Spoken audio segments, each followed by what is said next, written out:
આપનું સ્વાગત છે। વડોદરા મનપા ચૂંટણી ફરજમાં રોકાયેલા કર્મચારીઓ માટે પ્રતાપનગર પોલીસ હેડક્વાર્ટર ખાતે વિશેષ ફેસિલિટેશન સેન્ટર શરૂ, પોસ્ટલ બેલેટથી કર્યું મતદાન।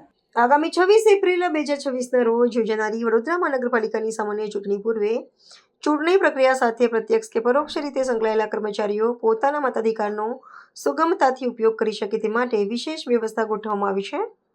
આ હેતુસર જિલ્લા ચૂંટણી તંત્ર દ્વારા પ્રતાપનગર પોલીસ હેડક્વાર્ટર ખાતે ખાસ ફેસિલિટેશન સેન્ટર કાર્યરત કરવામાં આવ્યા હતા, જ્યાં કર્મચારીઓ માટે પોસ્ટલ બેલેટ મારફતે મતદાનની પ્રક્રિયા હાથ ધરવામાં આવી હતી।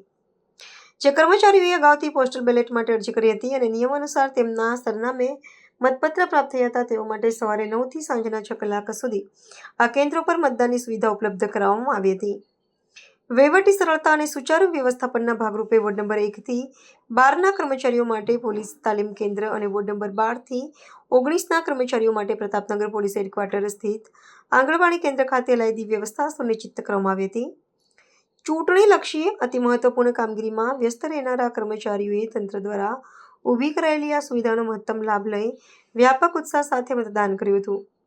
જિલ્લા ચૂંટણી તંત્રના સુઆયોજિત અને પારદર્શક અભિગમના પરિણામે કર્મચારીઓ પોતાના વહીવટી ફરજ નિભાવવાની સાથે સાથે લોકશાહીના આ મહાપર્વમાં પોતાની સક્રિય ભાગીદારી અને બંધારણીય ફરજ પણ અદા કરી શક્યા છે।